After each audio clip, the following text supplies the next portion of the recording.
Hare Rama, Rama Rama, Hare Hare.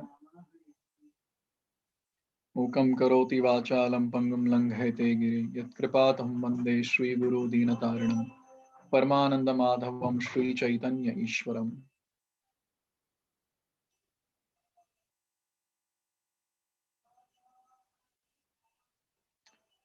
So welcome everyone once again for the advanced Gita course or Gita course level 2. So in Gita course level 1, I was switching my gear from 1, 2, 3, 4. Sometimes I used to go to gear 4 and come back to gear 1. Means go up, take the concept to the high level and again bring it down. But when it comes to level 2, it will be only on the 4th gear throughout. Yes. Advanced, right? So something should be advanced. So I request all of you that please take maximum benefit of this wonderful wisdom coming from Bhagavad-Gita. And this will surely help us in a very, very great extent to become very intense in devotional service and attain ultimate perfection of life. This is what is the goal of the entire advanced Gita course or Gita course level 2. There is no other goal apart from this. So I request all of you all that please try your best to be attentive for next, now it is 6:20. So we'll be going till 8 o'clock.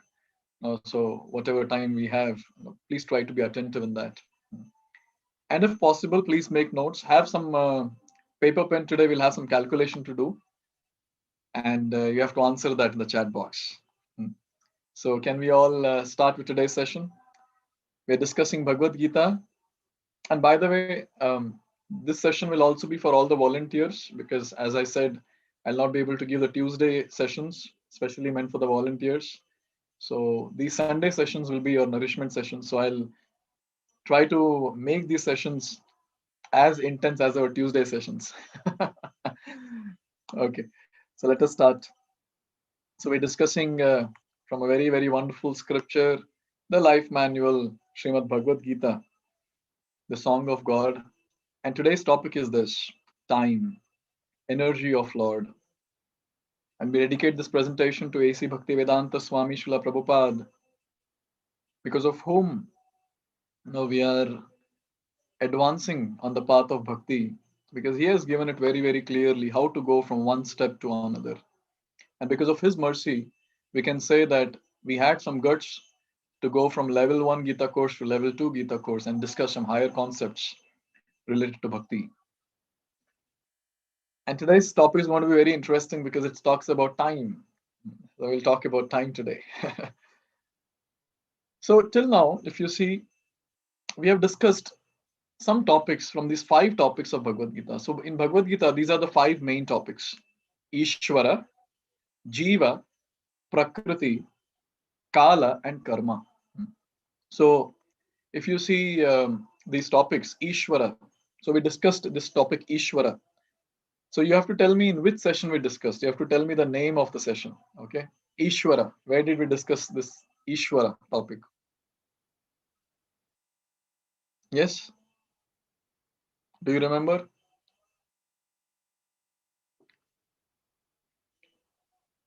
Yes. Who is the real boss? Who is my real boss? Yes. In that session, we discussed about Ishvara. Okay. Now tell me, Jiva. Where did we discuss about Jiva? Jiva.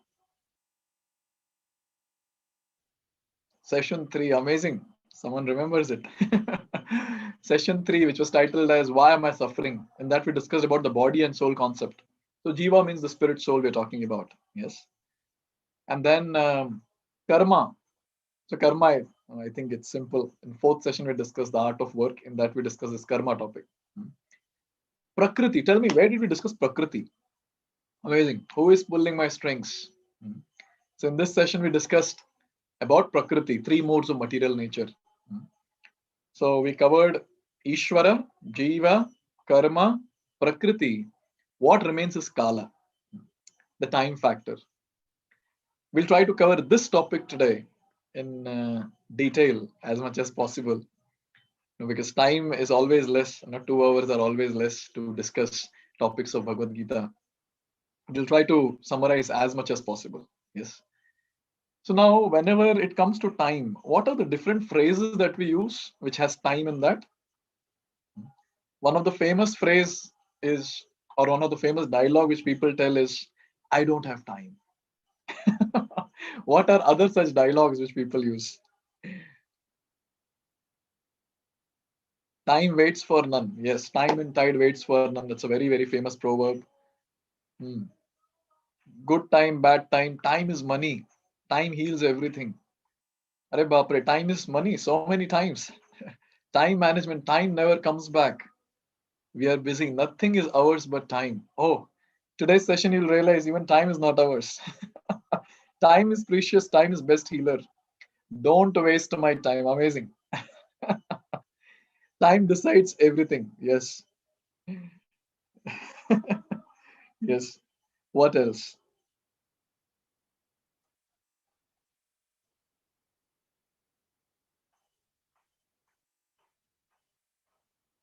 Time is gone, never comes back. Kala, time will change. Time management. Samay bada balwan. Okay. Waiting for my time. थोड़े time के बाद. Time is our feeling. Time is gold. Jai. Yes, so these are the different dialogues that we use.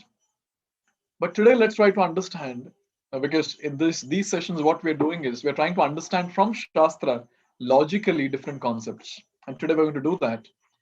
And we are also going to understand that how important this term or this word time is for all of us. So let's try to enter this deep topic now. So I'm not going to block the chat. Now, please be matured enough not to post anything when I'm not asking anything. Okay. Only when I'm asking something, please no, reply in the chat box. So yes, as we all said, we have these various points, which people make, these various dialogues. And successful people are the ones, both materially and spiritually, who value this time factor. They value a lot when it comes to time. Time is very, very precious for them. And they utilize the time to the fullest, to the core. Every single moment is utilized. And that's how they can make it to their goal, to their destination. Let's try to discuss the perception of time. There are two perspectives. One is the eternal and absolute, and second one is relative or temporary. Hmm. First, now we'll try to discuss about the relative aspect, and then we'll try to discuss about the eternal aspect also. Yes. So the first few shlokas are actually talking about the eternal aspect. Let's chant the shloka. Shri Bhagavan Vacha Kalosmi Lokakshay Krit Pravrado Lokan Samahartum Iha Pravrittah Ritepi Tvam Na Bhavishyanti Sarve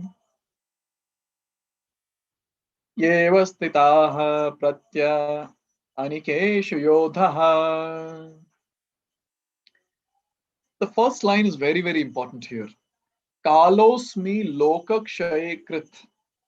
So what is Lord Krishna telling here? Kalosmi, Kala or time, and the time factor. And what do I do? Or what does this time does? Lokakshayakrit destroys all the three worlds. Lokakshayakrit. Now this time, let's try. Now we have discussed various concepts when it comes to the five elements: earth, water, fire, air, ether. We discussed about the gross body, subtle body. In subtle body, we discussed about mind, intelligence, false ego. And then we also discussed about karma, prakriti. In all this, where is time? Let's try to understand about time. Where is time in all this? So time does these two important things. Actually, time is the moving factor. If we properly analyze in our day-to-day life also, for students when they do some chemistry experiments, so mixing few chemicals and wait for some time. While cooking, now we have a vessel and lit the fire, put all the ingredients, and we have to wait for some time. Time is that moving factor, which will cook various things or which will get various things into action. And here we understand that two important things the time is doing. One is controller. Time acts as a controller. Time moves and controls everything. In this world, time moves and controls everything. People who say that I'm free, and I'm completely free, I've got freedom, you have not attended Gita class then. Time is a controller. It controls everything. No one in all the 14 planetary system who are away from this time factor, who are free from this time factor. Everyone is controlled by this time factor. Next one is destroyer.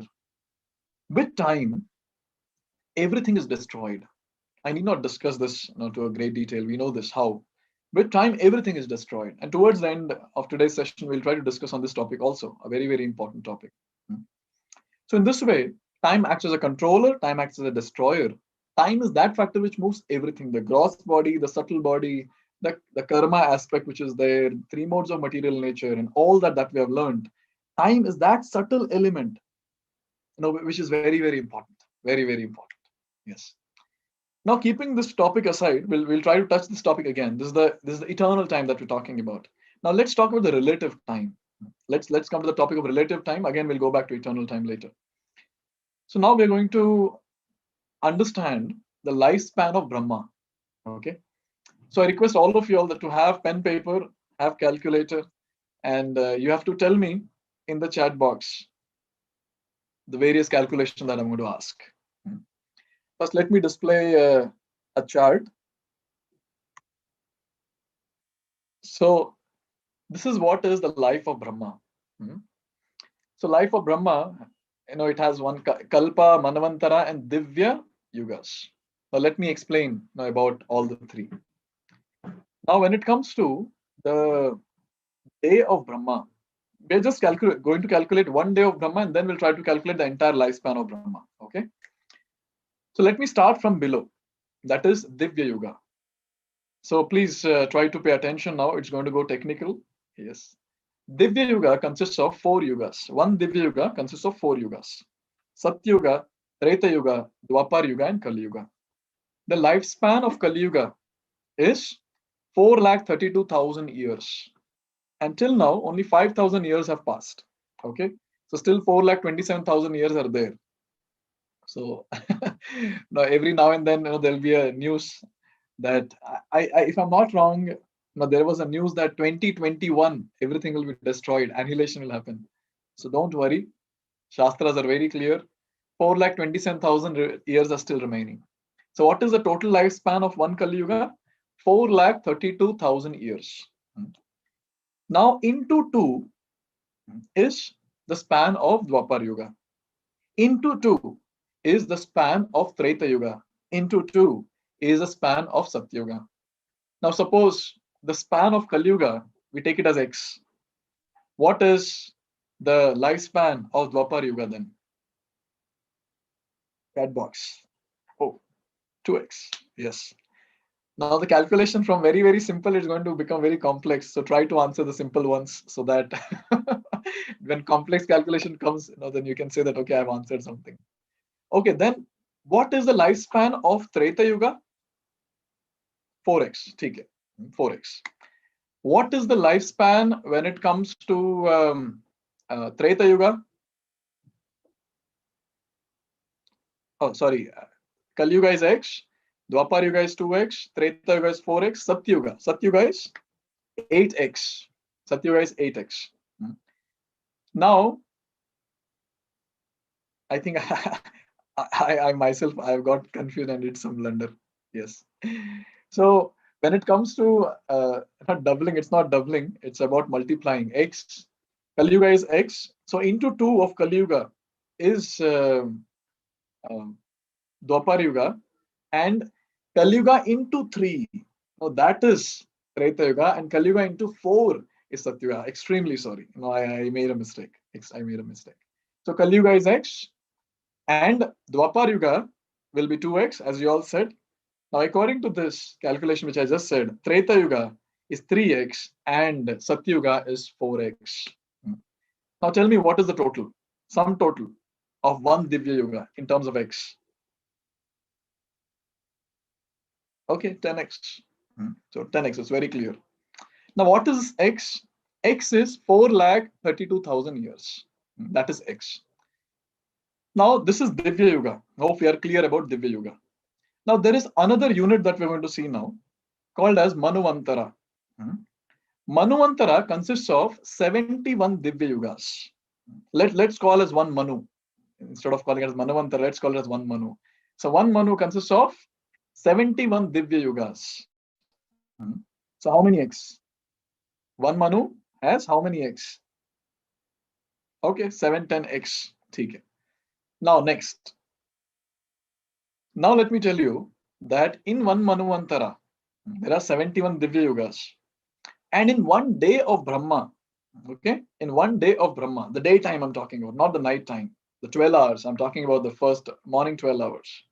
That has got 14 Manvantaras. Okay. Now, don't calculate now. Let me tell you the entire thing.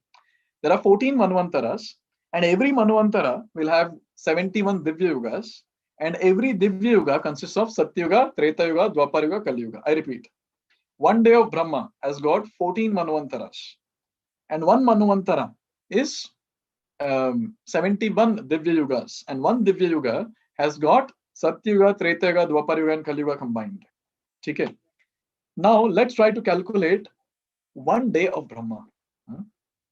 Now what happens is, see, Satyuga, Treta Yuga, Dwapar Yuga, and Kali Yuga, in between there will be something called as Sandhya. Okay. Don't get confused, just go on writing, then you'll understand. There's something called a Sandhya in between. When there's a transition, there is something called a Sandhya, and that comes to 4x. That is just 4x. Now, don't ask me how it has come. That's 4x. Yes. So now, like that, in one day of Brahma, there are 14 Manvantaras and 15 Sandhyas. Okay. I repeat, 14 Manvantaras and 15 Sandhyas. Now tell me in terms of X, what is one day of Brahma consisting of? Let me see if you have paid attention.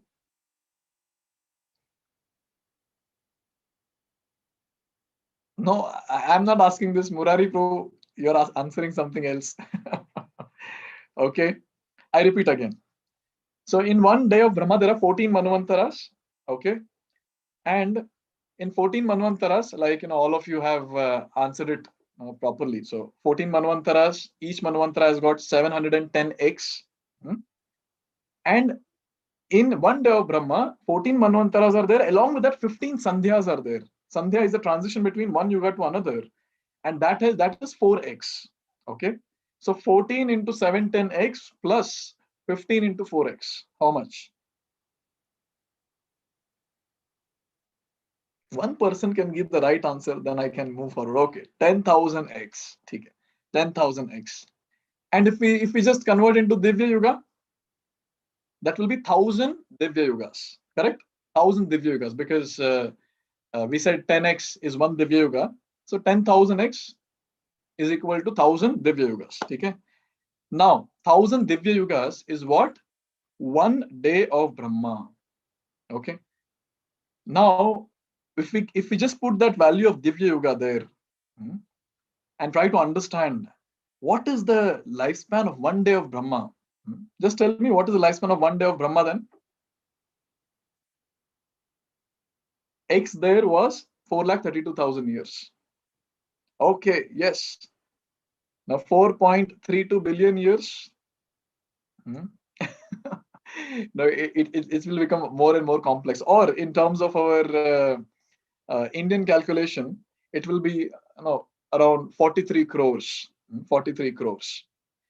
Now, let me take you all to the lifespan of Brahma. We just discussed about one day of Brahma. One day of Brahma is 43 crores, 43.2 crores. Now, let me take you all to the next calculation. That is one lifespan or lifespan of Brahma. Now, Brahma lives for 100 years, no doubt. And we have calculated one day of Brahma. So multiplied by 2, yes, multiplied by 2 will be day plus night. whatever we calculated, 443 crore, 43.2 crores. So if we just multiply by 2, then we will have the actual count or actual calculation of the entire day plus night. Now the next thing is, let's roughly consider like 365 days, but let's take it as 360 days. So Brahma has got 360 days. So now he has got 360 days in 1 year, and like that he lives for 100 years. 100 into 360 into 43 crore into 2. Now tell me if someone can calculate and tell me this. 100, that's 100 years, into 360, that is number of days in a year, roughly, Brahma's days, and then into 43 crores, 43.2 crores, into 2. Into 2, that is because 43 crores is what? 1 day of Brahma, into 2 becomes 1 full day plus night. Now tell me, what is the calculation? So you can tell me in terms of trillions. So trillions, if I'm not wrong, it's 10 raised to 12. That is trillions. Okay. 3.1 million crores. Okay, agree. In terms of trillion, now, yes, 311 trillion 40 billion years. Or in terms of our Indian calculation, 311 lakh crore years. 311 lakh crore years. Now, can we imagine what is the lifespan of Brahma? Huh? I don't know how much to stretch this huge word. It's really huge. 311 trillion 40 billion years. These many years, this personality called Brahma stays. Many times people ask me, can you please tell us something about Pralaya? So now what do you mean by Pralaya? There's something called as Pralaya and something called as Mahapralaya. Now you people will understand it very clearly. Now at the end of the day of Brahma, when the night comes, now there is something called as Pralaya that happens. Yes. What is that Pralaya? So there are 14 planetary systems. 14 planetary systems are there. Let me see if I can find out a pic so that I can show you.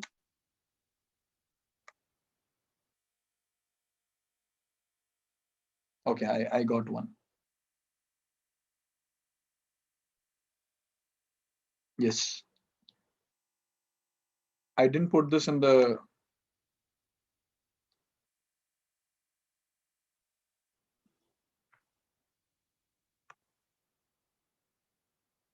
Okay, I'm sharing the screen. So these are the 14 planetary systems, which are there.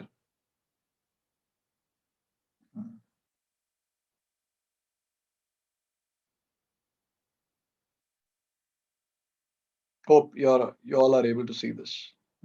So these are the 14 planetary systems. So we are there in between this Bhuloka. You see Bhuhu, that is written Bhuloka. Above that we have got Bhuva, then we have Swarga, then Maharloka, Janaloka, Tapaloka, and Satyaloka. And below Bhuloka we have got Atala, Vitala, Sutala, Talatala, Mahatala, Rasatala, and Patala. And after all these 14 planet systems, the lowest planet down, there is one planet that is called as the Hellish Planet. So now what happens when it comes to this Pralaya? At the end of the day of Brahma, what will happen is, in the 14 planetary systems, only the first 3 will be retained. Satyaloka, Tapaloka, and Janaloka will be retained, and all others will be filled with water. That is called as Pralaya. And what is Mahapralaya? Mahapralaya is when the entire lifespan of Brahma gets over, when Brahma leaves this universe. That is the time when we call as Mahapralaya, where the entire universe is destructed, complete destruction at that time. So hope we understand now. Partial annihilation and complete annihilation. Partial annihilation at the end of the day of Brahma. So at the end of the day of Brahma, we just calculated the span of the day of Brahma, 43 crore years. That is the span of 1 day of Brahma. At the end of the day of Brahma, no partial annihilation will happen. And at the end of lifespan of Brahma, when Brahma leaves this universe, at that time, there will be complete annihilation. After 311 40 billion years. 311 trillion, 40 billion years. Now, the question is, currently which Manvantara is going on, and currently which Kali Yuga is going on? Is it that Pralaya is soon going to come after this Kali Yuga? No. Currently, 7th Manvantara is going on. Yes, in the entire day of Brahma, we said 14 Manus are there. So 7th Manvantara is going on. And in that 7th Manvantara, because every Manu consists of 71 Divya Yugas, so in that 7th Manvantara, 28th Divya Yuga is going on now. Look at the precise information that Shastras are giving. And who can give this precise information? Only Krishna can give. Who else can give? Only Krishna can give. So he, as Vasudeva, has given us this entire calculation in the Vedic scriptures. Because he says that Vedaisha Sarver Ahamevo Vedyo Vedanta Krit. I am the one who has written the Vedas, Krishna says. Now, you know something? When we understand this entire relative lifespan or relative time, basically we discussed about relative time till now. Just imagine when we think of Brahma's lifespan, 311 trillion, 40 billion years. How many years we are going to live? How many years? Yes, any number anyone can give. How many years we are going to live? Anyone? Oh, Pankaj Prabhu, Santosh Prabhu, everyone has got a number. Jai, 130, 100, 90, 80, approx 100.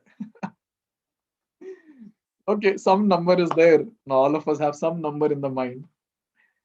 So say 100 years. Chalo, max a Kali Yuga person can live for 100 now. In this generation, the generation of ours, max will be 100 years. Natural death, suppose a person is very healthy, no accidents and no heart attacks, no nothing, and no corona, all that. Naturally, if the person leaves the body, say a person live for 100 years. Now, where is 100 years and where is 311 trillion 40 billion years? Just compare. Just compare. See, when we read Shastra, one thing naturally will happen. You know what will happen? Naturally, we'll become humble. Naturally. Because one important point is that since we don't read Shastra, since we don't have a big perspective, we don't know what is apart from our own life, what is there in this entire universe. The pride which is there, that creeps in like anything, just like that. What are we proud of? Tell me, what are we proud of? Our lifespan is not even a flash when it comes to the entire universe lifespan. Not even a flash, tell me. Not even a flash. Yes. And what are we proud of in our life? What are we proud of? That's the reason when someone goes deeper and deeper and deeper in Shastra, when he understands Bhagavad-Gita, Srimad Bhagavatam, this is what will happen. The person will naturally become grounded. Naturally. Whereas in this world we see, there are people who are proud of very petty things. Proud of beauty, proud of money, proud of the degrees that they have, proud of the position and designation that they have in their corporate setup. Come on.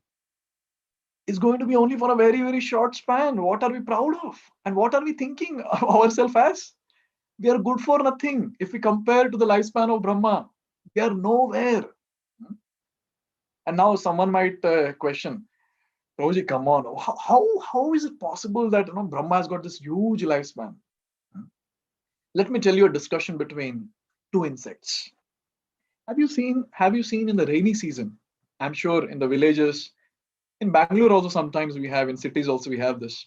Rainy season, when the rain stops in the night time, evening time, suddenly you'll see there'll be some flying insects around the tube light, around the bulb. So they just take birth at that time. They start flying and they're just flying. And they just have one night. Okay. And in the morning, next day morning, when you see, you'll find that all of them are dead. Their wings are out and their body is just dead. Now, those two insects are speaking to each other. One insect is giving a Gita course to another. All the insects are listening to the level 2 Gita course that is happening, and one insect is speaking to the crowd of insects. And that insect is telling, there are some people who are called as human beings. And those human beings have got a huge lifespan. And you know what is the lifespan? Our one night. Hmm? Our entire lifespan is just one night for them. And like that, they live for 100 years into 365 days into our entire lifespan. Then all the other insects will be thinking, hey, what are you bluffing? Come on. Come on. Yes. This is called as relativity, where those insects, their one night, they do everything. They take birth, they grow, they fly, they eat, they mate, they beget offsprings, and they dwindle and they die. They die. That one night is complete 100 years for them, for their 100 years, that is. And when it comes to ours, no, maybe those insects will not be able to believe. And similarly, when it comes to celestial beings like Brahma, their lifespan is like that, right? So this is called as the relative time. And when we understand this relative time, like we crush the ant sometime, yes, we shouldn't say crush. When we are reading a book and ant is just crawling on it, what we will do? Yes, if we can do this to one living entity, don't you think that we are also moving on the book of some personality, and that personality can just do yes, and when that is done, khatam, ekdam. This is a very, very important takeaway when we calculate the entire lifespan of Brahma. We are very, very tiny. I use the word chutku. We are very, very chutku. We are extremely chutku. When it comes to our size, we are 1/10,000th tip of the hair. Our own hair we are talking about. When it comes to our lifespan, nothing in front of the lifespan of Brahma. And when it comes to our qualities, nothing in compared to all the celestial beings and all the talents that we have, the singing skills, the dancing skills, the speaking skills, and read the memories that we have. All that is nothing in front of all the higher planetary system beings. So now when we understand this complete picture of the entire universe in which we are staying, at that time, automatically, we will become grounded. See, there is a difference between a person becoming low and depressed, and other thing is grounded. You humble. So a person who is depressed, he feels, Arey, I'm good for nothing, there is nothing in my life, and things like that. But a person who is humble, a person who is grounded, he's like, I'm small, but my Lord is very big. If he desires, he can pick me and take me back home, back to God. This is called humility. In this way, when a person goes deep in the Shastra, when a person gets a good amount of knowledge from the Shastra, when he realizes that knowledge, see, getting knowledge is one. Another thing is realizing that knowledge. When those realizations come, automatically we become grounded. And this quality of humility is very, very important in bhakti. Very important. It is said that as we become humble, that much we grow in bhakti. And as much as we become proud, we actually fall down. People who are proud, unfortunately, Bhakti Devi does not enter their life. This is what is the situation. And we all are proud of some or the other thing. That is the reason we have to read Shastra and understand the entire perspective or entire setup that we are living in. And then when we understand this, then we will say, I'm a small person. I'm a small person. So this is regarding the lifespan of Brahma. There is one personality whose name is Lomasa Rishi.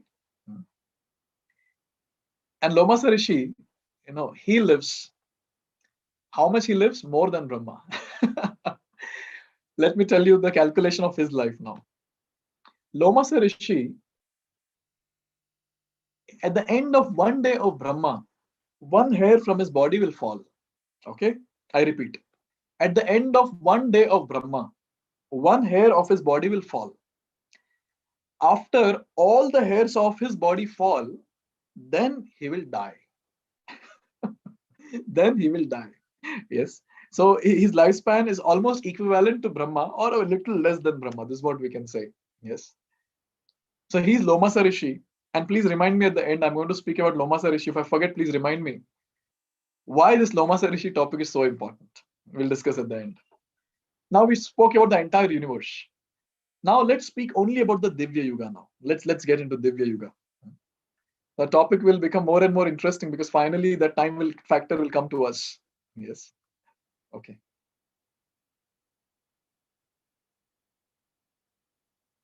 Now let's talk about the Divya Yuga.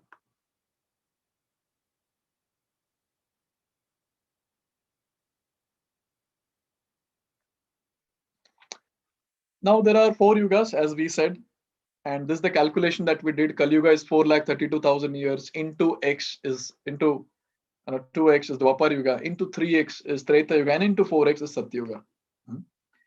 Now, with time, what is happening is all these ages are getting degraded.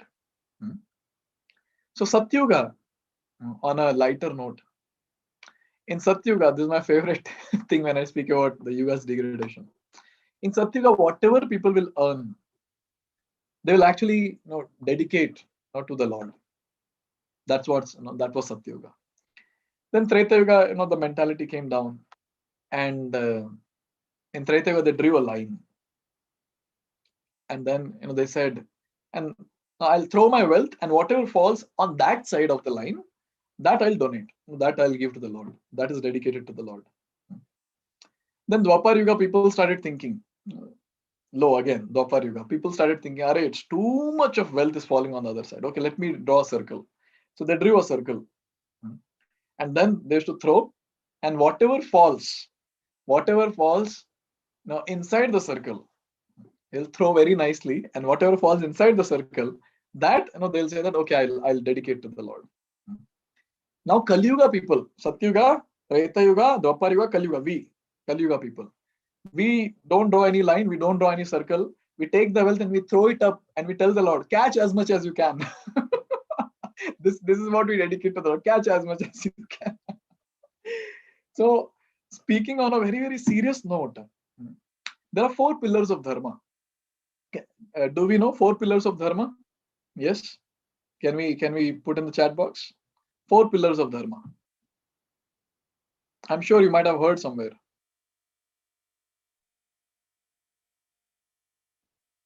Dharma, da. 4 pillars. Okay. Satyam, okay, agree. Satyam. What else? Truthfulness. Second.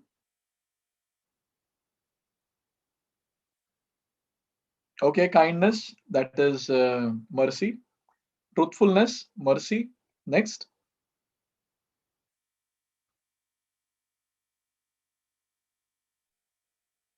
Cleanliness. Third, cleanliness. Yes, cleanliness. Swachhata. And fourth. What is the fourth one? Someone said tapas. Yes, tapas. So these are the 4 important things which are called as the pillars of Dharma. Now what happened is all the 4 were there when it comes to Satya Yuga. Then with time, the degradation of these 4 pillars happened one after another.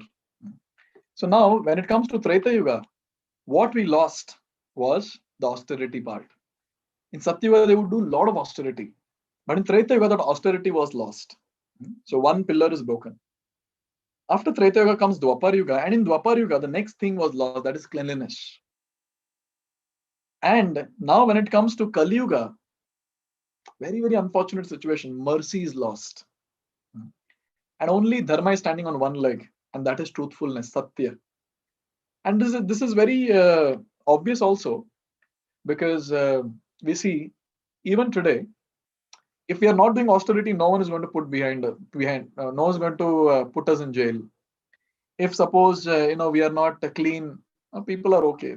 Many people are okay with not taking bath for weeks. Just put deodorant and go here and there. So no one cares about cleanliness much. Mercy aspect, the entire crowd has become merciless. Majority of the crowd, I should say. So that is also not mattering much because the majority is on one side. But then when it comes to truthfulness, people really take it very, very seriously. Very, very seriously. In fact, they make sure that when someone speaks lie, they cannot tolerate. They're penalized. They're put behind bars at times when the lies very, very high. People are beaten black and blue when they lie. So now, when it comes to Kali Yuga, Dharma is standing on one leg, that is Satya. And this Satya is very, very important. And it is said that when we approach our guru, we have to be truthful. When we approach a doctor, we should be truthful. Yes. So doctor takes care of the gross body. So we have to be truthful. If we lie in front of him, just a couple of days back, I had gone to a doctor. So he was asking me, so how are you?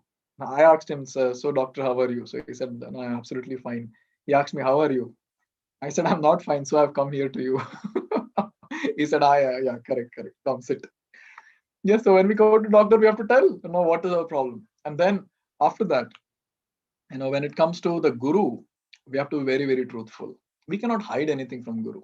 If we do that, then we cannot progress on the path of bhakti. We cannot advance. It is said very nicely that there should be at least one person in our life who is a spiritual master in front of whom we are completely nude inside and outside. I mean, we are completely open book now where he can just read everything completely. Yes, we don't hide anything in front of him. So this is what is when it comes to truth, we have to be very, very truthful in front of the guru. And also when it comes to three modes of material nature, Satyuga, it was completely mode of goodness, golden age, and then slowly degraded. And now in Kali Yuga, the prominent mode that exists is ignorance. All the time. All the time you'll find the mode of ignorance to be there as prominent. And we see people in general also, they're all the time into passion and ignorance. They keep switching between passion and ignorance. But then, when it comes to the day, one day of a person, our day basically, not Brahma's, our day. Again, the day can be divided into these three categories: goodness, passion, and ignorance. Like for example, early morning time, Brahma Murta, which is there, which starts from 3:40 in India. It's 3:40 roughly. Now, obviously, in winters it is a bit late, but normally it's 3:40 to 6 o'clock. Now, that's Brahma Murta.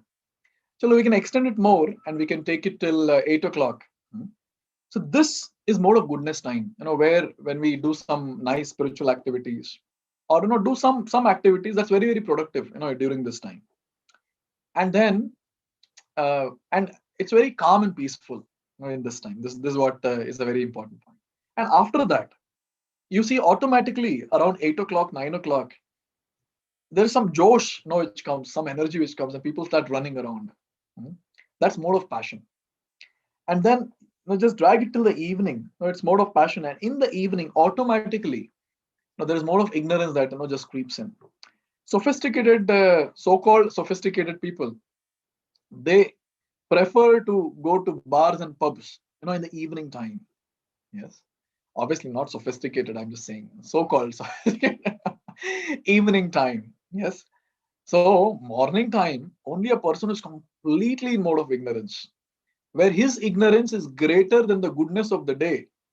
That person will drink even in the morning alcohol and do all nonsense possible. So most of the criminal activities we'll see, it will happen at the night time. So in this way, the entire day, when the time goes, from morning till evening or night, the entire day also spans through the goodness, passion, and ignorance. So in this way, we see the time, this relative factor, when it comes to the entire day of Brahma, and when it comes to the 4 yugas, and when it comes to our own day, how it is relative and how the degradation happens with time. Now, let me take you to another topic now. Many, many times people ask how to do time management project. Can you please tell? Now, I did MTech. I didn't do MBA, or else I could have given a nice this on time management, a presentation. But then from Shastra, now we'll try to understand. See, time management, people would say that do nice planning. And then we have that chart, right? The 4 quadrants we have. Now, the first quadrant, second quadrant, third quadrant, fourth quadrant, and all that. So you all can explore that. That's a material topic. You can explore yourself. But let's see through the spiritual aspect now. What is this time management all about? Let me display a wonderful shloka from Bhagavad-Gita. Tapas means austerity. Someone is asking. Please don't ask questions. How to effectively utilize our time? This is a very nice topic, that we can discuss, and we'll understand that what is this time management all about. In Bhagavad Gita, you'll get everything. It's only about realization. It's only about realizing, these various shlokas which Krishna is speaking. Let's chant the shloka. Brahma bhota prasannatma na shochati na kankshati samaha sarveshu bhuteshu madbhaktim labhate param.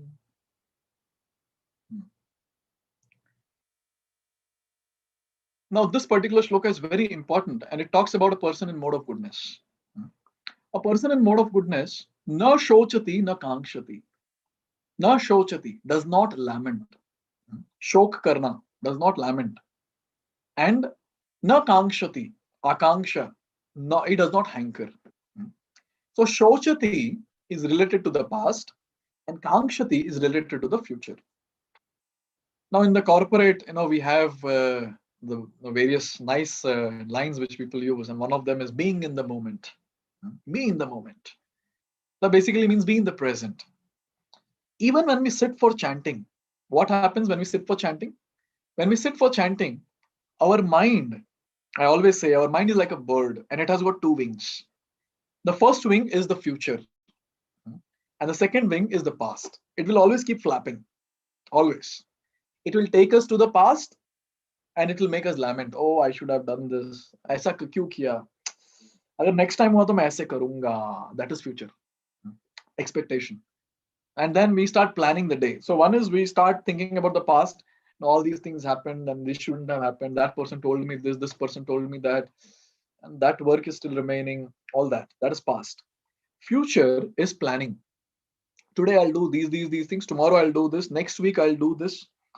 And then maybe this year, I don't know, on the first day of this year 2021, what all planning our devotees might have done. Entire year planning might have been completed in those 2 hours. So these are the two wings.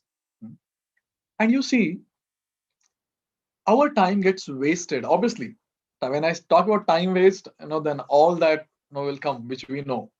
TV, social media, and chit chat and gossip and all that will waste our time. That's all there. That you all can manage. You all can just chalk out. Just try to not chalk out. Pen it down. Pen down your entire schedule, and then you see where the time is getting wasted. That is one. Other part is most of our time will go in this, thinking about past, thinking about future. And this is a very, very, very obnoxious situation where the person all the time, he's just thinking about past, thinking about future. What about the present? So people who are in mode of goodness, they're in the present. They don't think about the past because now they cannot change it. They don't think about future because now they don't know what is going to happen. So they are very, very intelligent people who remain in the present. And people who are in the present, they can make most of it. But then when it comes to people in mode of passion, they're always in future. No, I want this. This is the result that I have to target. That is what is the goal. I have to march towards that. Run. This is what, when it comes to passion, people are like that and always in future. Present chhod do. Eating, they're eating and thinking about next day. Kal ka kya hoga? Are khao, present mein hai, khao thoda theek se. No. And when it comes to people of ignorance, they're always in the past, always depressed sort of people. ऐसा हो गया, बचपन में ये हो गया था. अरे बचपन में हो गया, अभी याद कर रहे. Many of people, when they come for counseling, they have this problem. They say, Prabhuji, my childhood was really horrible. I didn't get love from my father. I didn't get love from my mother. My siblings were all very, very bad, and they treated me very badly. Prabhuji, my childhood was very bad. Childhood gone. Now you're old. Why are you thinking about childhood? So when it comes to mode of ignorance, people always think about their past. In this way, we see that people who are in mode of ignorance and passion, most of us belong to that category. Most of the time in the day, we are in this category. And we are always just going forward and backward, forward and backward, forward and backward, forgetting about the present. Most of the time just gets lost in this. But if we can just learn the art of being in the mode of goodness and just be there in the present, the time utilization which will there will be very, very effective. extremely effective. Time management, which is there, it will happen very, very nicely. But when you just keep switching between past and future, nothing productive we can do. Not much, not much. Productivity will go down, and person will say, time nahi hai, time nahi hai, time nahi hai. This is what people keep talking about. And one very nice point, which I'm putting, displaying here, you all can see this. A very nice shloka, from Bhagavatam. So here, Arjuna is saying that I have the same Gandiva bow, I am the same personality, and everything is same. But why did I lose? Actually, what happened is after the Mahabharata, Arjuna won this battle of Kurukshetra. And then when Krishna ascended back to Goloka Vrindavan, so at that time Arjuna was taking care of, as a guardian, he was taking care of the wives of Krishna, and he was taking them from one place to another. But what happened is, when Arjuna was traveling, lots of cowherd men came, and they just defeated Arjuna with sticks. And Arjuna is thinking, "Arey, same Gandiva bow. With this Gandiva bow, I killed so many great Maharathis on the battlefield of Kurukshetra. But now, these people, just with sticks, they did this." So Arjuna started thinking, everything is same, but what is not same is the time. Now the time is not proper. When sometimes, when we go through a bad phase of life, bad time, people go crazy. अरे यार 7.5 ही चल रहा है. This is what people say. प्रभु जी 7.5 ही चल रहा है मेरे life में, आप बोलिए क्या करना चाहिए. As the students of Gita, okay, let me ask you all this question now. Let me see how much you have listened to my classes attentively. Tell me, what do you mean by good times and what do you mean by bad times? Yes, please post in the chat box. What do you mean by good times and bad times? I want a technical answer. Don't answer layman, in a layman way. Yes. Good times is?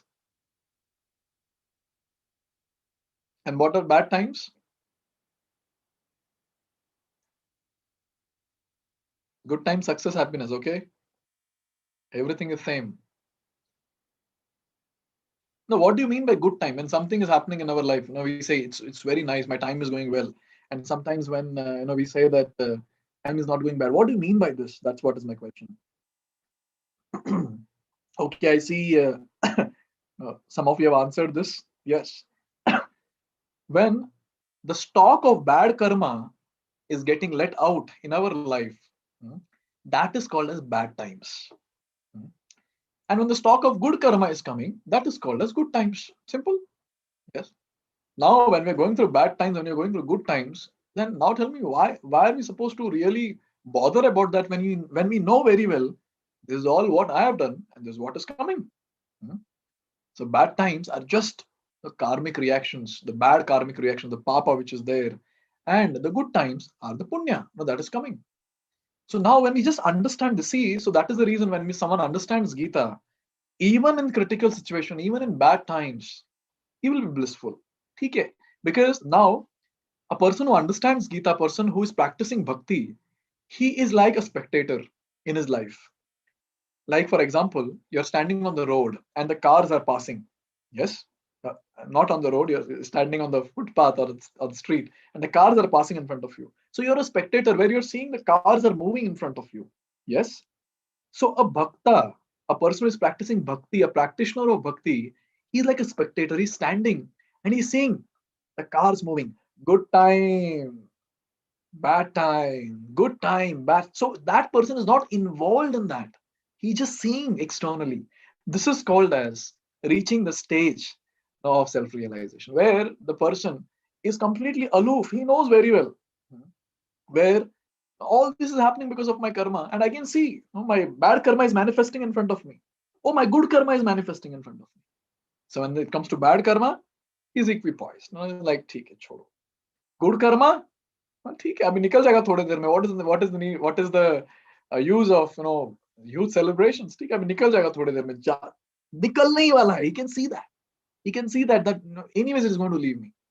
This is called as a person who is practicing bhakti having good realizations. So every single day, we have to chant the Hare Krishna Mahamantra, and we will see that how this theory that we have learned in our Gita course will manifest, as our realization. And when those realizations come, oh, it is so blissful. Now we'll not be touched by all this, good times and bad times or whatever, right? And why these good times and bad times are affecting us? Let me link this again, to our previous sessions that we had. You remember we had discussed about working without attachment to results. Now, what do you mean by bad times? Bad times is like you are expecting something, you're not getting it. That is bad times. What is good times? Good times is you're expecting something, you got it. It means I'm attached to the result. When I don't get the result, I say it is bad times. And when I am attached to the result and I'm going to get it, I say it good time. Now, the point is, according to the Vedic culture, we always focus on one important aspect, that is the quality or duty. So it's not about result. In Vedic culture, it's not about result. It's about, I've got this time for quality work. This is what our Vedic scriptures talk about. I've got this time, so that I can nicely take care of things, so that I can nicely focus on the quality of actions. In Vedic times, it's not about, people are not trained about results. Nowadays, parents do that. If you score good marks, I'll give you this. Arey bhai, you're training your kid right from start like this. I'll give you a bicycle. I'll give you PS. I'll give you this. I'll give you that. That's all okay. Why don't we inspire them, to do quality work? Because we have been trained like that. We train our kids also like that, right? We train our subordinates like that, attached to the work. And when that is not achieved, what happens? Bad times. When it is achieved, good times. In Vedic times, now one very nice saying was there: Atiti Devo Bhava. Now this Atiti Devo Bhava, which is there, is a very, very important aspect when it comes to our Vedic culture. So when some Atithis would come, Atithi, Tithi means time, Atithi means the one who is not informed, just come like that. It's called Atithi. Atithi. So when such people would come home, at that time, the host would leave all his work and welcome them and take care of them very nicely. Because they believed in that. Serving people. They believed in quality. They believed in duty. But now, as soon as some people come to our home, even if they are our near and dear ones, say relatives from husband side have come. Okay. So the wife and husband, the wife is chalo bedroom में आओ थोड़ा बात करना है आपसे. क्यों बुलाया? Why did you call them? What was the problem? I don't have time. I'm working. How will I cook for them? Same thing, when wives and relatives come, same thing will happen. Who called? Who called them?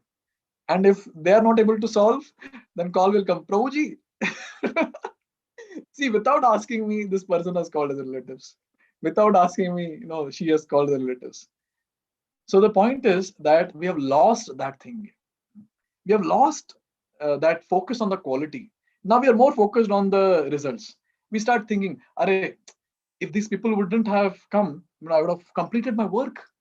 I would have achieved this target. I would have achieved that. I would have achieved this. So this thing about relationship, this thing about quality of work, quality of relationships, all that is gone. It's all about result. And itna result karte hai, what happens? Most of the time we see, we cannot, and we will not be able to attain something which we want to. And we'll start thinking, I couldn't attain. Bad times, good times, bad times, good times. We are stuck in the cycle. We're stuck in the cycle. Unfortunately, we are stuck in the cycle. Yes. So this Krishna consciousness helps us to come to mode of goodness. People in the mode of goodness, they always think about the cause. They don't think about the result. They're like, the duty is in my hand, the work is in my hand. Let me do it in a quality way. And they derive pleasure from the quality of the work, not from the result of the work. See, finally, okay, let me elaborate on this topic now. Finally, why we want result? Because we feel happy, isn't it? We want results because we feel happy. It means we're deriving pleasure from the results. So we feel happy. Now, if we start deriving pleasure from the quality of work, it's like we are giving 100%.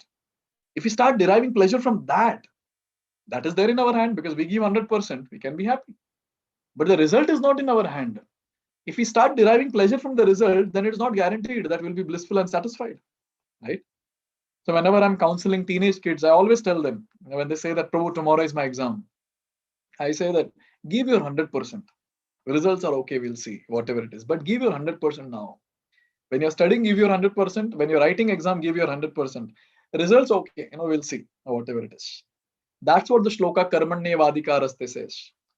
Karmanye Vadikaraste ma phaleshu kadachana ma karma phala heturvo mate sangastva karmani. Bhagavad-Gita chapter 2, shloka 47. Now it is very clear. You have the right to do your duty. You're not entitled to the results of your duty or your work. Right? And how can we come to this platform? You might say, Prabhuji, what are you saying? I cannot do this. It's very difficult. How can I not be attached to the results and work? It is possible. It is possible. When it is possible, when we come to mode of goodness, then it is possible. When we are in mode of ignorance and passion, it's not possible. We'll be always stuck in the cycle of Kangshati and Chochati, lamentation and hankering. We'll be in this cycle all the time. And how to come to the mode of goodness? By practicing spirituality, by practicing bhakti. When we practice bhakti, our consciousness from ignorance, it will slowly come to the mode of goodness. In fact, it will go above the mode of goodness also. That is called as pure goodness. So anyone who comes to the mode of goodness, automatically all these things will be taken care of. Automatically. This is the secret of Bhagavad-Gita. Sometimes when people read Bhagavad-Gita, they don't understand. They're like, what is this? How can we implement this? Along with that reading, along with that hearing, implementation is very, very important. That is the reason I keep shouting at the pitch of my voice, chant every day, chant every day, chant every day. Yes, every single day we have to chant. Very, very important. In fact, level 2 Gita course, let me tell you in the day 1 itself, my expectation is all of you should chant at least 4 rounds. I forget about 1 round, 4 rounds. It will take half an hour to 40 minutes. 4 rounds is expected. All of you should chant 4 rounds, minimum. When we start doing that, then we'll come to mode of goodness. And then, we can implement this particular topic that I just discussed. Not getting attached to results, deriving pleasure from the quality of work. Now, this topic, is a very, very important topic to meditate on. So I leave it on to you all. So please, try to meditate on this topic of how can we implement this in our day-to-day life. Let me take you to the next and the last topic for today, a very, very important topic. And I think this picture will talk about it. This particular pic. The urgency factor. Now we are entering the eternal time factor. Yes. Now time is eternal and it destroys everything. As Krishna himself is saying that kalosmi lokakshay krit. Let me start with a simple example. You can see and you can make out what is displayed here. All the science students, we have learned something called as law of entropy. The law of entropy basically says that with time, now the order, or I think I should put it like this, with time, the disorder will start increasing. The things will become more and more disorderly. Yes. If something is in a very, very particular order, it will start disintegrating. It will start becoming in a disordered state.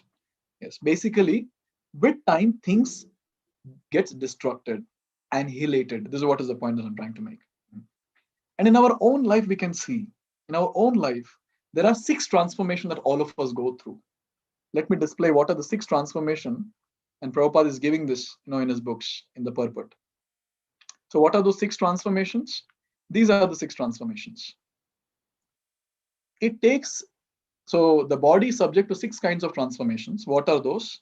It takes its birth from the womb of mother's body, remains for some time, grows, produces some effects, gradually dwindles, and at last vanishes into oblivion. So it's a very, very logical thing. It is a very, very logical thing where we understand that first one, we take birth. So we have taken birth. Second thing that happens is we grow.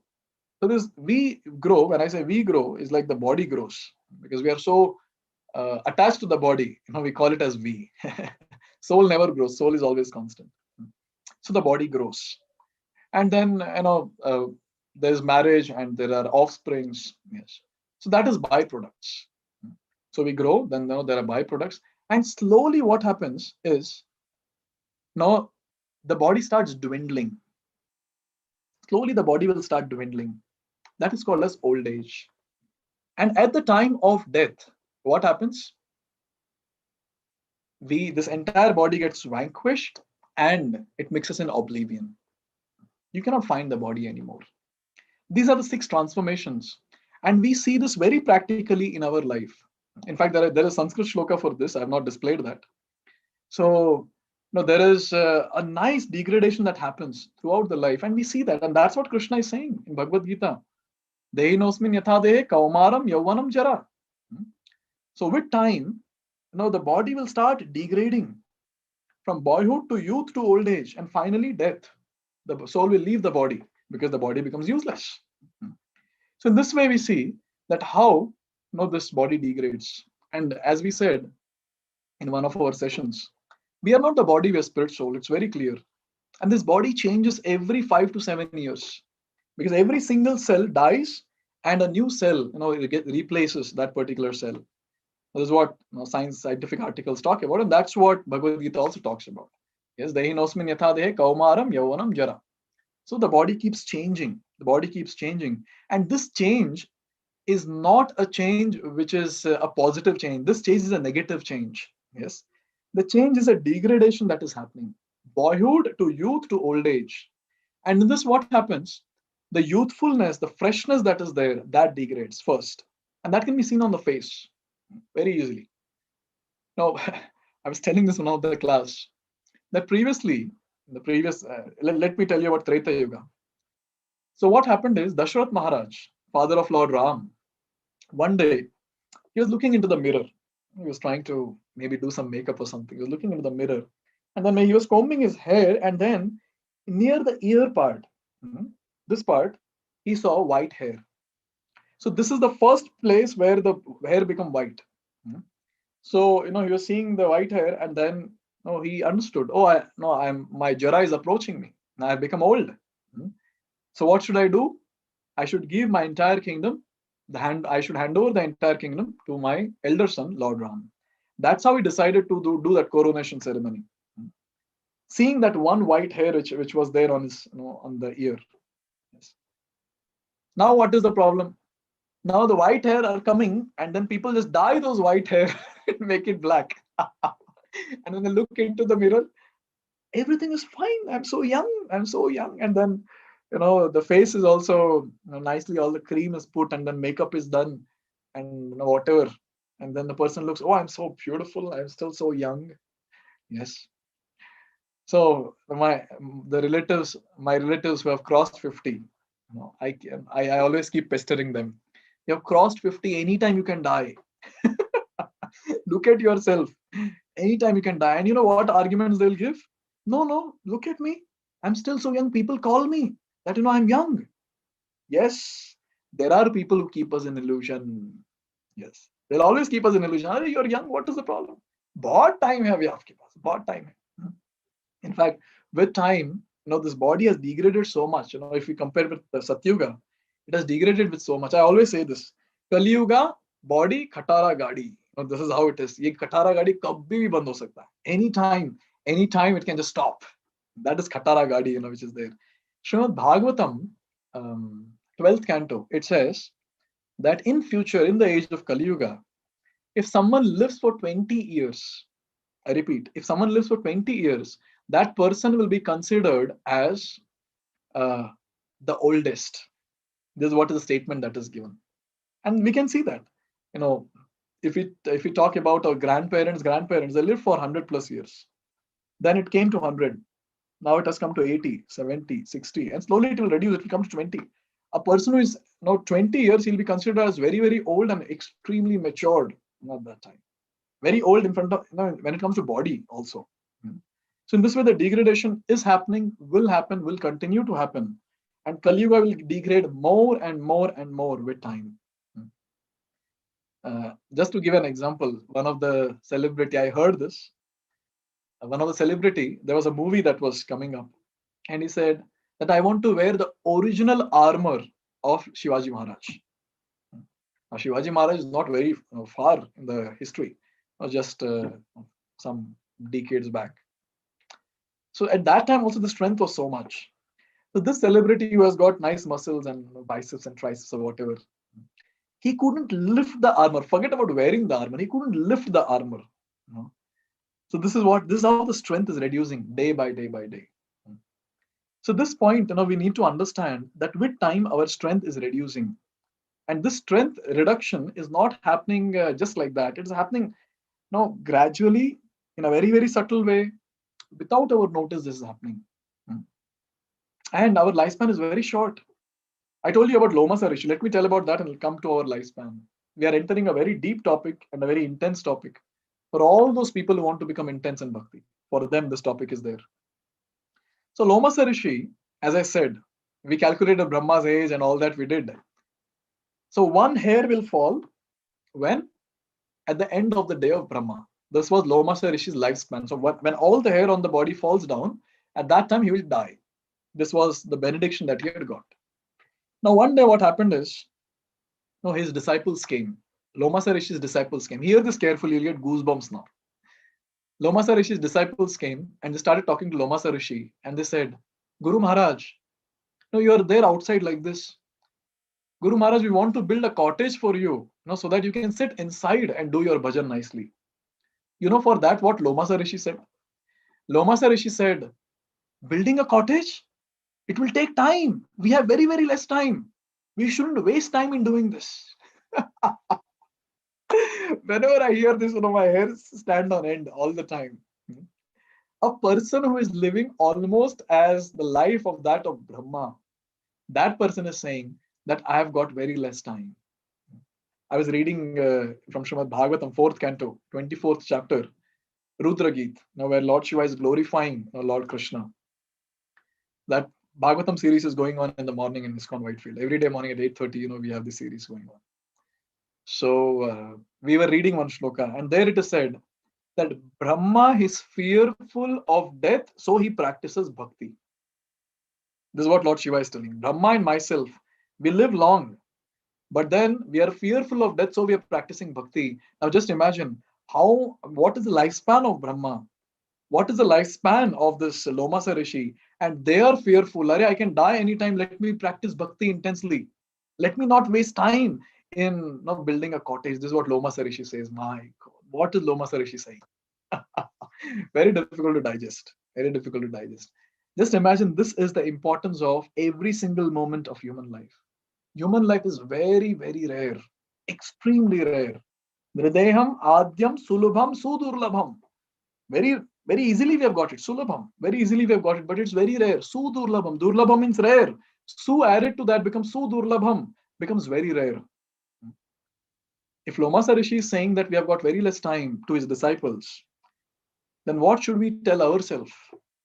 Be chutku entities. We're going to live for 60 years, 70 years, 80 years, 100 years max. And in this 100 years also, if a person reaches 100 years, can you imagine state? Completely bedridden. It will not be like he'll be energetic, running around and doing things around and things like that. Very rare. But natural situation is the person will be on bedridden completely. And look at how the time is flying.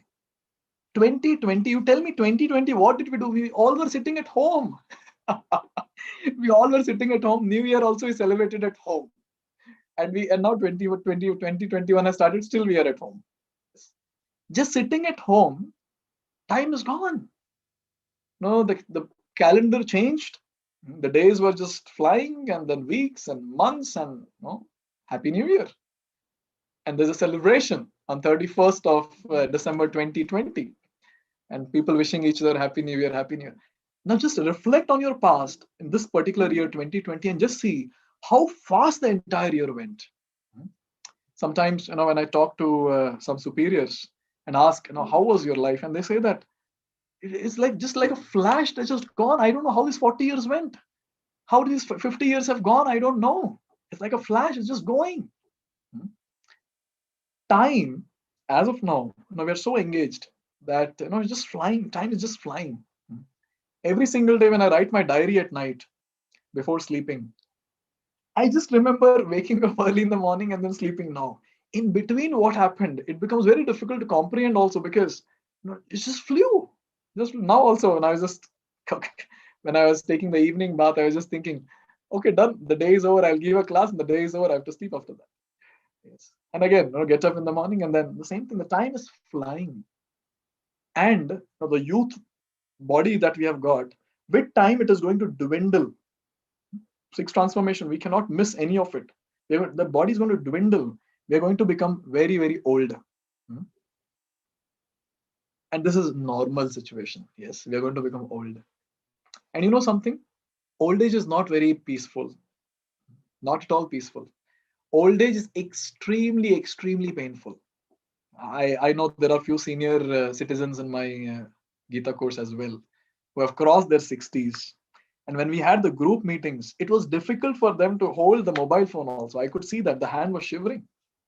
It's not easy in the old age. Yes. And you know something? In the old age, we cannot start bhakti. Yes. Old age, everything is gone. Inside parts, outside parts, everything is gone in old age. This is what is the time factor doing. It just destroys our body inside and outside. Yes. The eyesight becomes weak. Our digestion systems become weak. And I've seen, I'm sure all of you might have observed, walking becomes so difficult. You need a third person. Before, people would be there. Nowadays, stick is there. People walk with stick. If stick is not there, it's very difficult to walk. When a person sits, standing becomes difficult. And when a person is standing, sitting becomes difficult. Attending nature's call, sitting on the commode is difficult, for people. There is a help that is needed, in the old age. You know what? This old age is not given to start bhakti. This old age is given to relish the results of bhakti, the fruits of bhakti. Old age is the time when a person is sleeping on the bed and just plucking the fruits of the tree of bhakti and eating and relishing the fruit. Many times people say that bhakti is after retirement. You fools, after retirement. After retirement, the person is not able to do these things. He's not able to eat properly. No teeth are there. No teeth in the mouth. Cannot chew properly. Cannot digest properly. Cannot pass urine properly. There's a pipe that is put, from the bladder. And the person is saying, bhakti is for old age. And now the youth is meant for what? Majawadi, enjoy.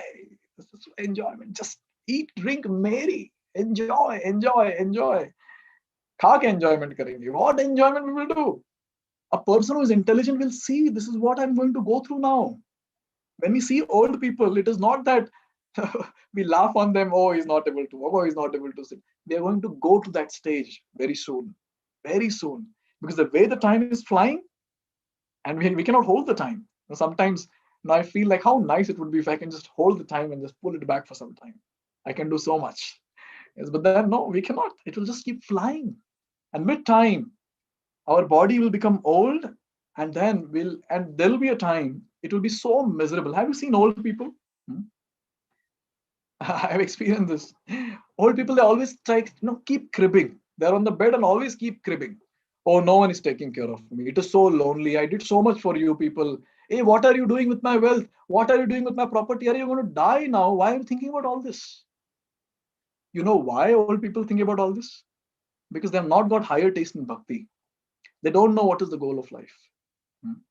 And how will they know the goal of life? Entire life they watch TV, entire life they did gossip, and at the end of life, in the retirement time, how will they do it? Now, sometimes, and this has happened many times, my relatives who are old, they do come and say, "Why are you doing all this now in the young age? Now your time is for enjoyment. You've got such a youthful body. Enjoy. Old age is meant for bhakti." And when I look at them, they are just watching TV. They're not even doing bhakti. They are old. In fact, I shouldn't have did this, but no, I harshly spoke once, to one. It was out of concern to one of my relative. I said, "You are old. Why are you not practicing bhakti?" And you know what that person said? Because I don't have taste for bhakti. How will you have taste for bhakti if there is no practice? Yes. And at the time of when we are old, nothing is going to. Now we are very proud of our strength. I can go anywhere. I can eat anything. I can do whatever I want. And we are depending on our own strength as of now. So we are okay with it. But please understand, please open your eyes and see. With time, I'm going to lose all this strength. I cannot depend on my strength in the old age. Nothing is going to work at the old age. Everything will be slow at that time. And only thing that will help us at the time in the old age is if we have practiced bhakti intensely in the old age, even when we are bedridden, even when there is a pipe coming out of our urinary bladder and going into a bottle, even when we are passing stool on the bed, even when there is a syringe that is going into our nerves, and that is what is our food, even at that time we will be blissful within, because at that time we have already realized Krishna. We have already reached that stage where we realized Krishna. And maybe if we have perfected our life till then, we'll be taking sakshat darshan of Krishna, and Krishna's pastimes will be happening in front of us. And we'll be smiling all the time, and we'll be enjoying that bliss. And when we're chanting the Hare Krishna Mahamantra on the bed, it will be so blissful at that time, because the person is relishing every single syllable of the Mahamantra, because he has realized the Mahamantra, he has realized Krishna, he has realized his original relationship with Krishna. He will not be cribbing anymore. No, he'll not be cribbing at all. He'll be just happy. And looking at him, people around will come to take inspiration. Now, when old people keep cribbing, other people keep saying when this person will die. But a person who is a spiritualist, when he grows old, his value increases, because he becomes a realized soul. He becomes a realized person. Yes. So this point is a very, very important point to understand. Now or never, if we don't practice bhakti now, anyways, we'll realize this. Even if I don't speak about it more, anyways, we'll realize when we become old, it will be so difficult. But now, whichever stage we are in, if we practice bhakti intensely every single day, automatically, at the time, when we are old, we'll be able to relish bhakti like anything.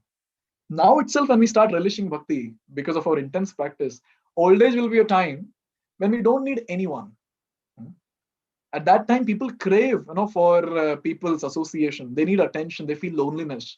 But a person who has intensified bhakti, who has realized the various spiritual aspects, he will not need anyone.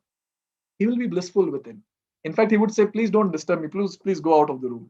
No, I am busy doing something." And what is he doing? It will be a top secret which only he knows and Krishna knows, because that will be on the spiritual platform. This is about the old age. What about death? With time, person is going to die also.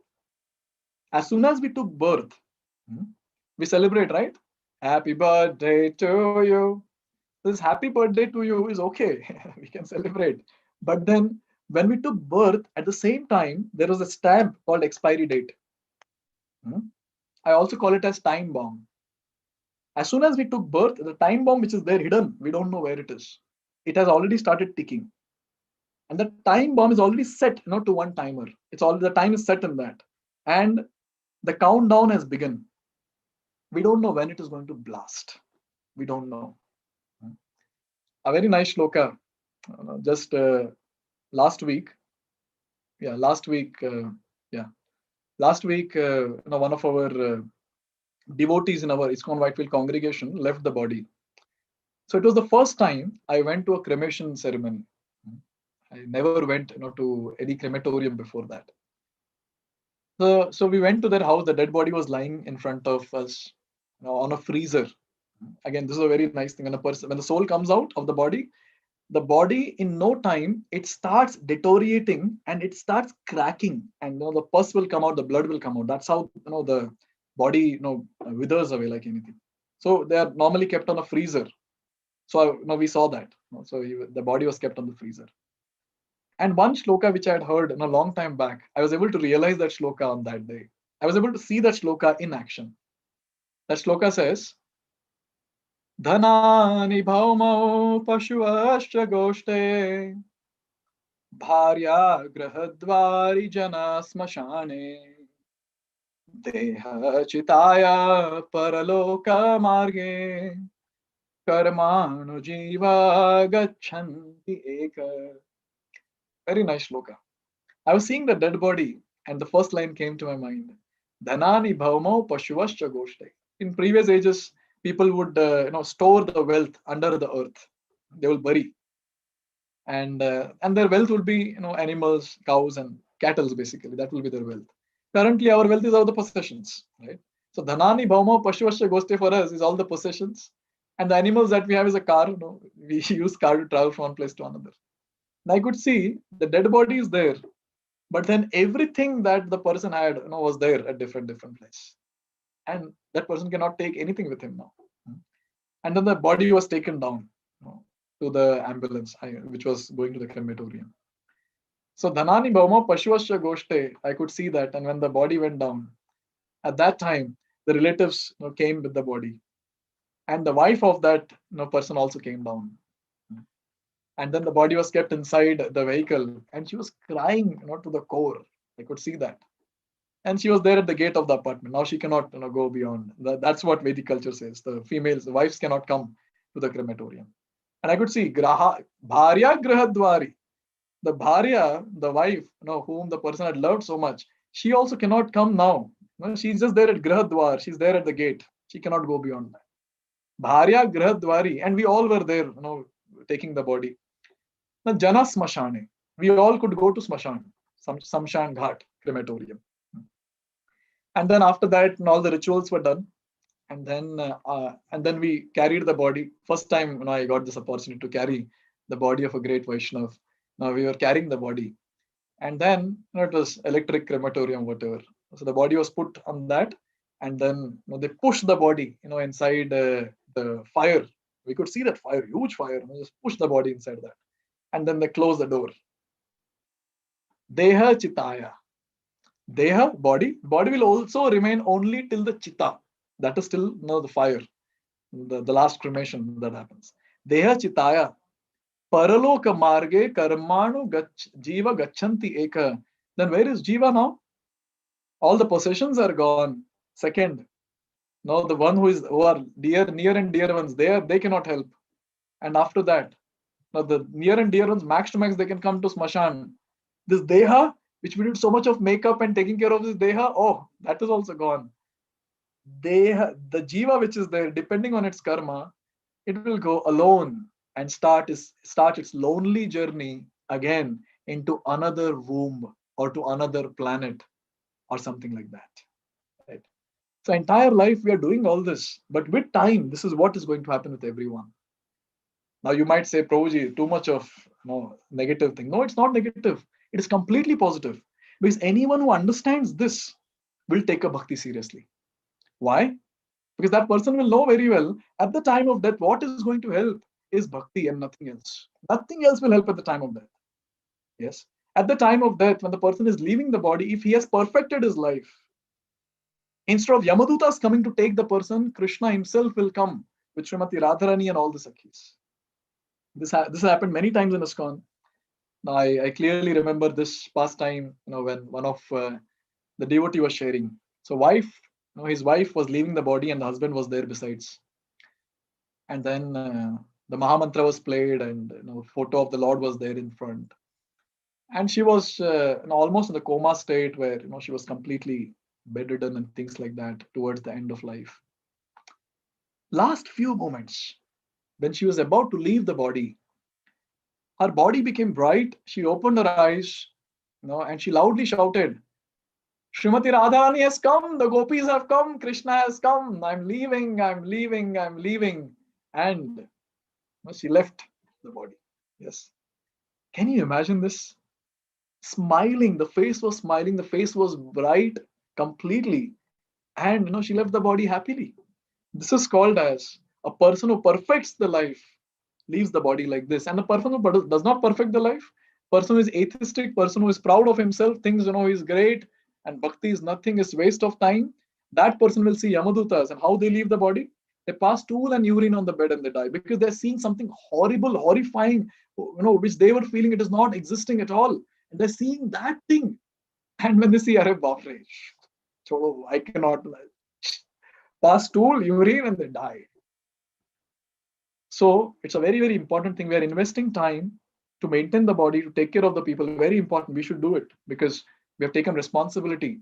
But along with that, we should invest a good amount of time in practicing bhakti. We cannot discount this. We cannot. Even after attending level 1 Gita course and who are sincere participants of level 2 Gita course, if you're still discounting the investment that we're doing here in spiritual life, then you're not very intelligent. We have to invest a good amount of time here. Number of rounds should increase. One day it should come to a good number of rounds where we are chanting and when we are reading, when we are hearing, all this should increase. Yes, and before we become old, we should be a realized soul, and it is possible. Bhakti is a very, very simple path. Very simple. What we are supposed to do? Just chant the holy names of the Lord. What else? Right? So this is what we need to do, and nothing else. Just practice bhakti, and bhakti is very simple. Only thing that we have to do is have faith and practice very, very nicely. This is what we need to do. Hmm. Practice with enthusiasm. Look at the end and practice. Look at what is going to happen to us and practice. Look at the destination that we want to reach and practice. And all the sincere and serious ones will surely do this. And surely this talk that we just had will motivate us to become more and more intense in our devotional service. Right? So this is what is my final concluding lines. We are investing time to take care of this body. We're investing time in making relationships around, and having a tight bond with people around, taking care of the people around. Let's also invest time to take care of the spirit soul. Let's also invest time to build the bond with Krishna. Let's also invest time to strengthen the bond with Krishna. And let's also invest time to leave the body blissfully at the time of death. With this, I would like to play one video and end the session for today. This is a very nice video. I think you all might have already seen this. It talks about how to manage time. It's about the stones and pebbles and all that. A nice experiment.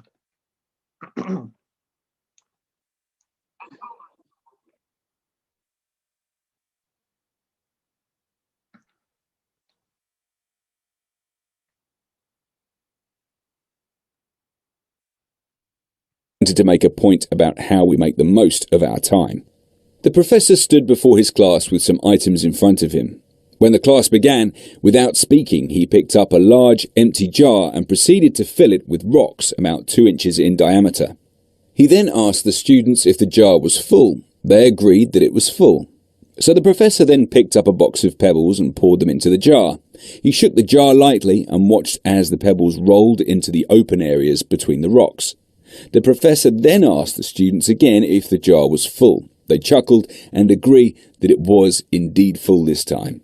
The professor picked up a box of sand and poured it into the jar. The sand filled the remaining open areas of the jar. Now, said the professor, I want you to recognize that this jar signifies your life.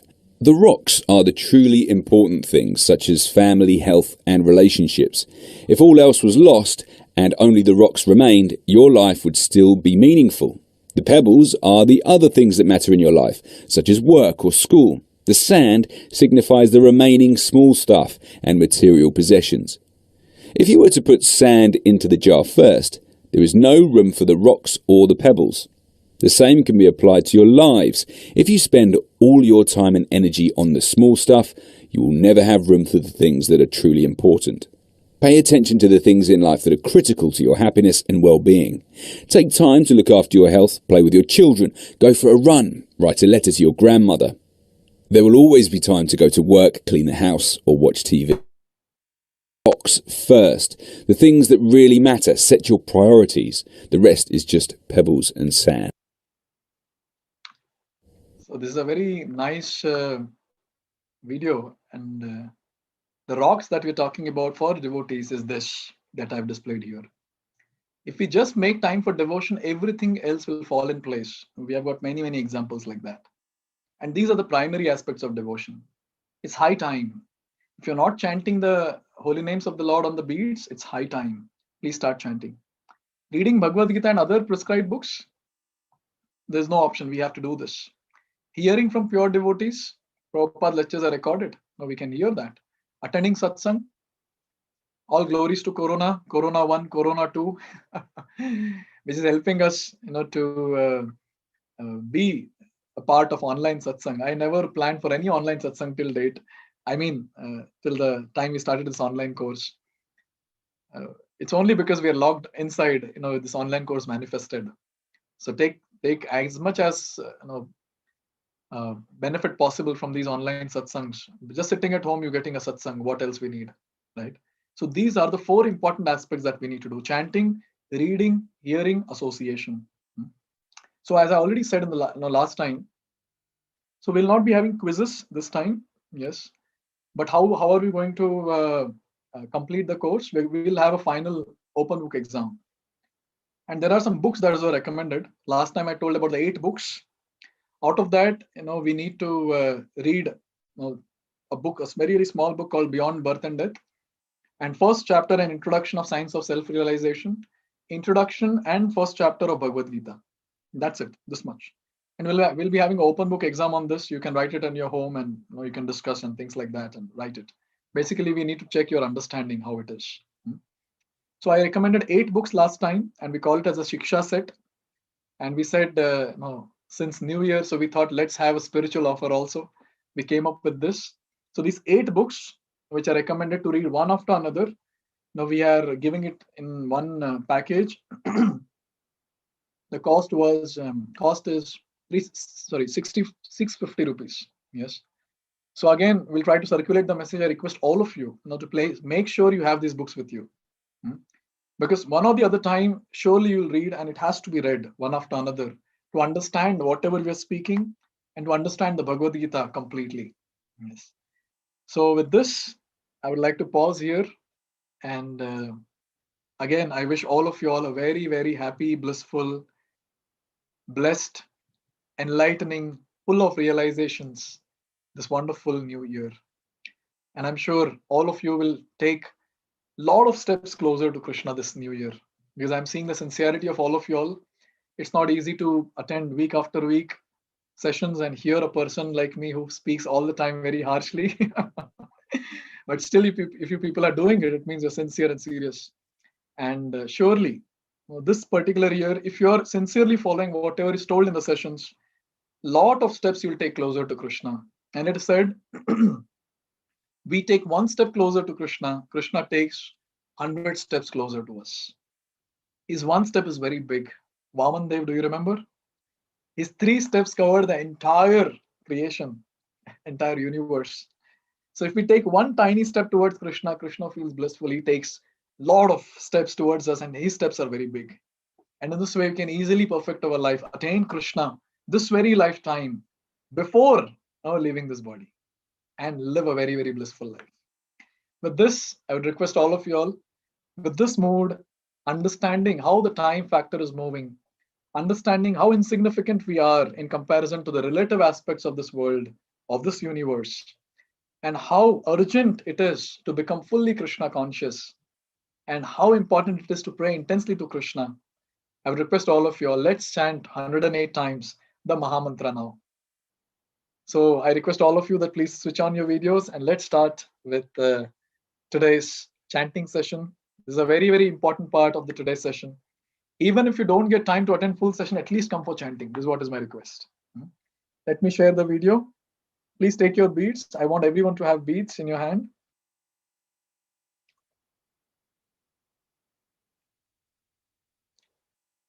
Okay, I'm playing the chanting.